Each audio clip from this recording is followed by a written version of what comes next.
Hello दोस्तों। तो आप सभी का स्वागत है मेरी इस वीडियो में। गाइस, आज की इस वीडियो में हम करने वाले हैं introduction part of metals and non metals chapter. ठीक है, तो गाइस आज हम पढ़ेंगे व्हाट इज़ मेटल्स के बारे में। तो आइए बिना आपका टाइम बर्बाद किए हम हमारा लेक्चर स्टार्ट करते हैं। तो guys, on the basis of the properties of the elements they are classified as metals and non metals.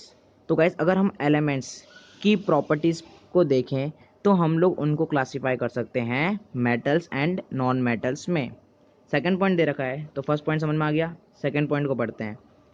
There are 115 chemical elements known at present.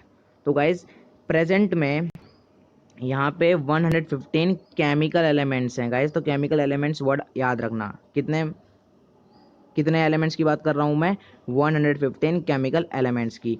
अब आप लोग सोच रहे होंगे यहाँ प्रेजेंट में तो 118 टोटल एलिमेंट्स प्रेजेंट है, लेकिन गाइस मैं यहाँ पे बात कर रहा हूँ केमिकल की, इसलिए यहाँ पे 115 केमिकल एलिमेंट्स हैं प्रेजेंट में गाइस। तो अब हम लोग हमारे नेक्स्ट टॉपिक से जाने से पहले हमें ये चार जो टर्म्स आपके स्क्रीन पे आपको दिख रही हैं उन्हें समझना बहुत इंपॉर्टेंट है। तो आइए इनको समझते हैं। तो गाइस, मैलिएबल। तो गाइस मैं कलर चेंज कर लेता हूँ। गाइस, तो मैलिएबल किसको बोलते हैं? तो गाइस, मैलिएबल हम लोग उनको बोलते हैं बीटन इनटू थिन शीट्स। मतलब कि कोई भी सब्सटेंस जिसको हम बीट कर सकते हैं इनटू थिन शीट्स, उनको हम बोलते हैं मैलिएबल। गाइस, सेकंड पॉइंट की बात करें, डक्टाइल। तो गाइस, डक्टाइल में ड्रॉन इनटू थिन वायर्स। तो गाइस, कोई भी ऐसे सब्सटेंस जिनको हम ड्रॉ कर सकते हैं इनटू थिन वायर्स में, उनको हम लोग बोलते हैं डक्टाइल। गाइस, थर्ड पॉइंट की बात करें, ब्रिटल। तो broken into pieces on hammering और स्ट्रेचिंग। मतलब ऐसे सब्सटेंसेस जिनको आप ब्रोक कर सकते हो, ब्रोकन कर सकते हो इनटू पीसेस में ऑन हैमरिंग और स्ट्रेचिंग पे। सोनोरस की बात करें गाइस, तो produce ringing sound when struck. मतलब कि आप जब भी उन सब्सटेंसेस को हीट करते हो या उनको स्ट्रक करते हो, किसी चीज़ से टकरवाते हो, तो वो रिंगिंग साउंड प्रोड्यूस करते हैं। ठीक है, और उन सब्सटेंस को हम लोग बोलते हैं सोनोरस। गाइज, अब मैंने बहुत बार सुना भी है और बहुत बार देखा भी है कि हम लोग क्या होते हैं, कंफ्यूज होते हैं कि मैलिएबल में थिन शीट्स आएगा या डक्टाइल में थिन वायर्स आएगा। ये तो अभी हमने पढ़ा यहाँ पे, पर गाइज कभी कभी कंफ्यूज हो जाते हैं कि यहाँ पे शीट्स लिखे हैं या वायर्स लिखे हैं। गाइज, अगर ये बात रियल है तो गाइज प्लीज़ कमेंट बॉक्स में यस लिखना। ठीक है, यस लिखना, और ये वाला केस भी लिख देना, हाँ हम लोग कंफ्यूज होते हैं मैलिएबल और डक्टाइल वाले केस में। तो आइए गाइज, मैं आपको अब इसकी एक ट्रिक देता हूँ इसको समझने के लिए। तो गाइस, ट्रिक ये है कि आप लोग ध्यान से देखो, ये जो मैलिएबल है, मैलिएबल का एम लेटर है, और वायर पे आप लोग देख सकते हो वायर के पास डब्लू लेटर है। चलिए मैं थोड़ा कलर चेंज कर लेता हूँ। ठीक है, तो गाइस यहाँ पे आप लोग देख सकते हो डब्लू है और यहाँ पे एम है। तो गाइस देखो, एम का उल्टा डब्लू होता है। एम हम लोग इस तरह लिखते हैं और इसका उल्टा लिखेंगे तो डब्लू बन जाएगा। तो गाइस ये रिलेशन बन रहा है, यहाँ पे रिलेशन बन रहा है, नहीं बन रहा है, तो आपको रिलेशन नहीं लेनी है और दूसरा ले लेना है। आई बात समझ में? गाइस देखो, अगर आपसे क्वेश्चन पूछ ले मैलिएबल क्या करते हैं, तो हम मैलिएबल में हम लोग को इतना तो पता ही है, या तो थिन शीट्स लिखेंगे या तो थिन वायर्स लिखेंगे, सीधी सी बात है। अब शीट्स और वायर्स में से कौन सा ऑप्शन चूज करें? तो गाइस आपको क्या करना है, आपको यही रिलेशन याद रखनी है कि एम और डब्लू ये दोनों एक दूसरे रिलेशन, मतलब उल्टा ही है बस, वरना और सब तो सिमिलर ही है। तो सिमिलर वाला नहीं लेंगे तो डब्लू नहीं लेंगे, डब्लू नहीं लेंगे यानी कि वायर हम लोग सिलेक्ट नहीं करेंगे एम के लिए, हम लोग एम के लिए सिलेक्ट करेंगे सीट्स।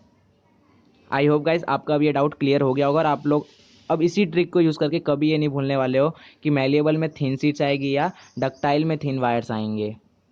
Okay guys. गाइस, तो चलिए अब मेटल्स के बारे में पढ़ लेते हैं।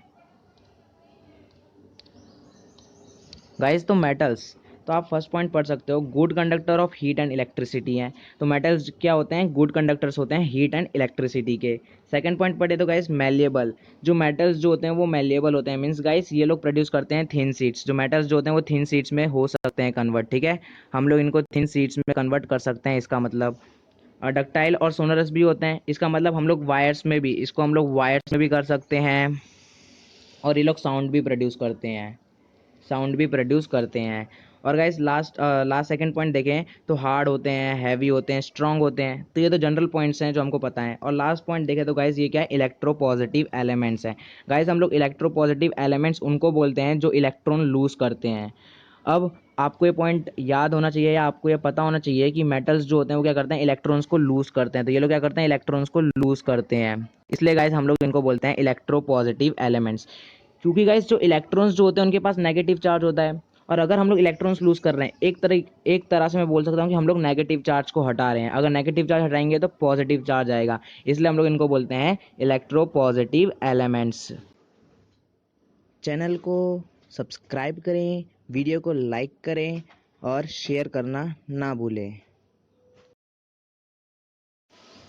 Example of metals. तो आइए गाइस कुछ एग्जाम्पल्स देख लेते हैं मेटल्स के। Iron, aluminium, copper, silver, gold, magnesium, Mercury, platinum, sodium, potassium, calcium etcetera. तो गाइस ये मेटल्स के एग्जाम्पल्स थे। और गाइस सेकंड पॉइंट पढ़े हैं तो हम लोग को लिखा है कि all the metals are solid, only mercury is the metal which is liquid in state at room temperature. तो गाइस आपको ये पॉइंट याद रखना है कि मेटल्स जो होते हैं सारे के सारे सॉलिड स्टेट में हैं। रूम टेम्परेचर में कौन से स्टेट पे है? सॉलिड स्टेट में। लेकिन ऐसा एक ही मेटल है, ओनली वन मेटल, मर्कुरी, जो कि एक लिक्विड स्टेट पे होता है रूम टेम्परेचर पे। गाइस चलिए अभी हम पढ़ लेते हैं यूजेस ऑफ मेटल्स। तो गाइस मेटल्स का वाइडली यूज होता है। सेकंड पॉइंट पढ़ें तो cars, ships, aeroplanes, trucks, utensils, electric fans, buses etcetera. तो गाइस मेटल्स को हम लोग यूज़ करते हैं कार्स में, शिप्स में, एरोप्लेन्स में, ट्रक्स में, यूटेंसिल्स में, इलेक्ट्रिक फैंस, बसेस। अब ये तो कॉमन थिंग है गाइस, ये तो आपको पता भी होती है। ब्रिजेस में भी हम लोग यूज़ करते हैं, कई सारे ब्रिजेस में भी, है ना।